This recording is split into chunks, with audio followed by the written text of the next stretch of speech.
Hello dear student, welcome back to my YouTube channel SK classes. ये video जो है उड़ीसा जो स्कूल के क्लास 8 में जो हिंदी कलिका नई किताब आई है उसका पार्ट 4 है। इसके पहले हम पार्ट 1, 2 और 3 को पढ़ चुके हैं, उसका अभ्यास भी कर चुके हैं। आज हम पार्ट 4 पढ़ेंगे जिसका नाम है तरुण के स्वप्न। ठीक है, इस वीडियो में हम पाठ को पढ़ेंगे और अगले वीडियो में उसको समझेंगे। तो चलिए शुरू करते हैं। पाठ का नाम है तरुण के स्वप्न। हमारी किताब में इस पाठ में एक फोटो दिया गया है। यहाँ पे जो देखिए, ये कौन है हम सब जानते हैं, ये सुभाष चंद्र बोस जी हैं। तो इनका पिक्चर यहाँ पर क्यों है तो समझते हैं। ठीक है, तो तरुण के स्वप्न जो यहाँ पे हमारे पाठ में है, ये एक स्पीच है, भाषण है जो सुभाष चंद्र बोस जी द्वारा दिया गया है। इसीलिए इस पाठ के लेखक भी हम किसको मानेंगे? सुभाष चंद्र जी को मानेंगे। ठीक है, तो इनका नाम है, देखिए यहाँ पे, सुभाष चंद्र बोस। और तो ये एक स्पीच है, तरुण के स्वप्न भाषण है। तरुण मतलब कौन? युवा। देश के जो युवा हैं, देश के जो तरुण जो लोग हैं, उनको यहाँ पे संबोधित करके सुभाष चंद्र बोस जी उनको स्वाधीनता के लिए पुकार रहे हैं कि चलिए हम करें क्या, देश को आज़ाद कराएं। ठीक है, और नए स्वप्न देखें, देश को आज़ादी दिलाने की और एक स्वतंत्र गणतांत्रिक राष्ट्र बनाने की कोशिश करें।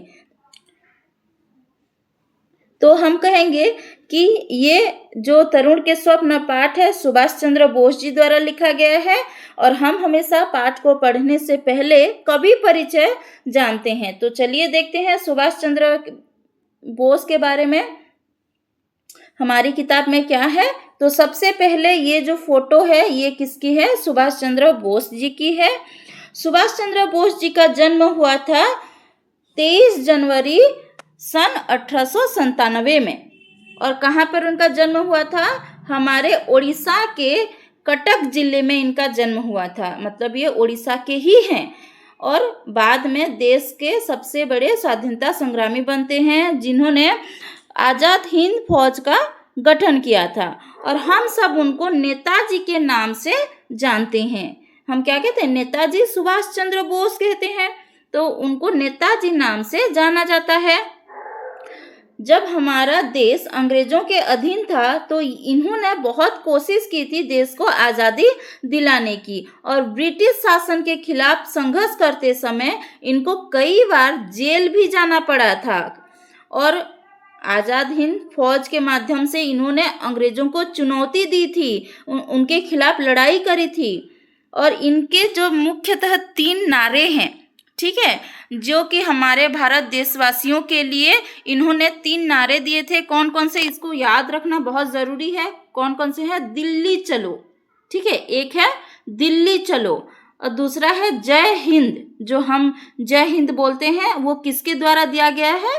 सुभाष चंद्र बोस जी के द्वारा। ठीक है, और एक है तुम मुझे खून दो मैं तुम्हें आज़ादी दूंगा। तो ये 3 जो नारे हैं इसको बहुत अच्छे से याद करो। दिल्ली चलो, जय हिंद और तुम मुझे खून दो मैं तुम्हें आज़ादी दूंगा।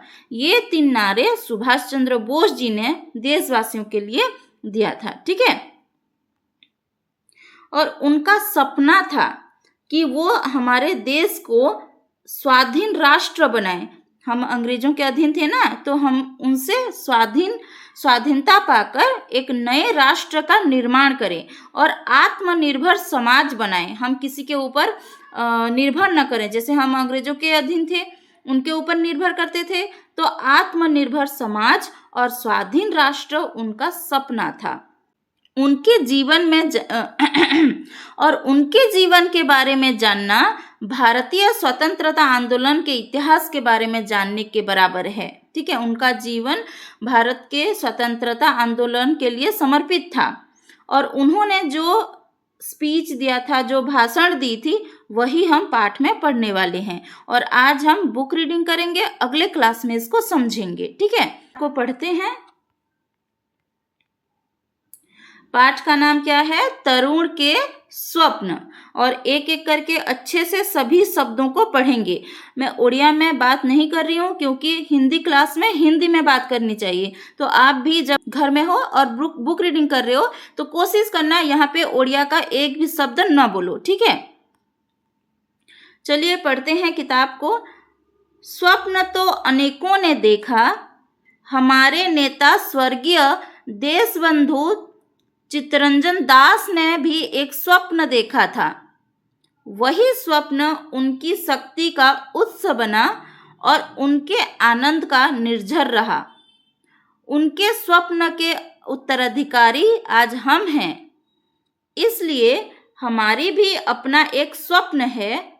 इसी स्वप्न की प्रेरणा से हम उठते हैं, बैठते हैं, चलते हैं, फिरते हैं और लिखते हैं, भाषण देते हैं, कामकाज करते हैं।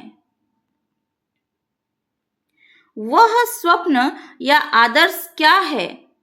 हम चाहते हैं एक नया सर्वांगीण स्वाधीन संपन्न समाज और उस पर एक स्वाधीन राष्ट्र।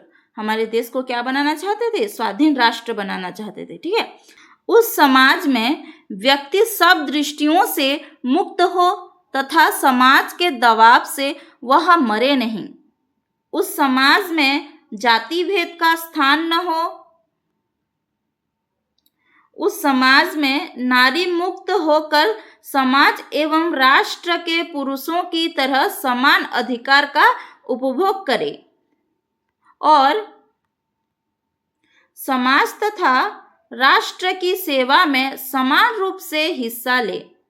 उस समाज में अर्थ की विषमता न हो। उस समाज में प्रत्येक व्यक्ति शिक्षा और उन्नति का समान सुअवसर पाए। जिस समाज में श्रम और कर्म की पूरी मर्यादा होगी और आलसी तथा अकर्मण्य के लिए कोई स्थान नहीं रहेगा, वह राष्ट्र किसी भी विजातीय प्रभाव से हर प्रकार से मुक्त रहेगा। जो राष्ट्र हमारे स्वदेशी समाज के यंत्र के रूप में काम करेगा, सर्वोपरि वह समाज और राष्ट्र भारतवासियों का अभाव मिटाएगा या भारतवासी के आदर्श को सार्थक बनाकर ही स्थिर नहीं होगा, बल्कि विश्व मानव के समक्ष आदर्श समाज और आदर्श राष्ट्र के रूप में गण्य होगा। मैं ऐसे समाज और ऐसे राष्ट्र का ही स्वप्न देखता रहा हूँ। यह स्वप्न मेरे समक्ष नित्य एवं अखंड सत्य है। इसी सत्य की प्रतिष्ठा के लिए सब कुछ किया जा सकता है, हर प्रकार का त्याग किया जा सकता है, हर संकट को सहा जा सकता है और इस स्वप्न को सार्थक बनाने के दौरान प्राण देना भी हो तो वह मरण है स्वर्ग समान। हे मेरे तरुण भाइयों, तुम्हें देने लायक मेरे पास कुछ भी नहीं है सिर्फ यही स्वप्न जो हमें असीम शक्ति और अपार आनंद देता है, जो मेरे क्षुद्र जीवन को भी सार्थक बनाता है। यह स्वप्न मैं तुम्हें उपहार स्वरूप देता हूँ, स्वीकार करो। और इसके लेखक हैं सुभाष चंद्र बोस जी। तो इसको बार बार बुक रीडिंग करो। जो भी शब्द पढ़ नहीं पा रहे हो उसको वीडियो में पॉज करके बार बार सुनो और उसको प्रैक्टिस करो, क्योंकि क्लास 6, 7, 8 में जब हम हिंदी पढ़ते हैं तो हम सीख रहे हैं, पढ़ना, लिखना, बोलना सीख रहे हैं। तो बार बार गलतियां होती है तो हम उसको सुधारेंगे और स्पष्ट रूप से हिंदी पढ़ेंगे। अगले वीडियो में इसको समझेंगे, इसके अर्थ जानेंगे। यहाँ पे देखो चित्तरंजन दास जी के बारे में है, तो हम जानेंगे कि कौन है चित्तरंजन दास जी। तो चलिए अगले वीडियो में इस पाठ को समझते हैं।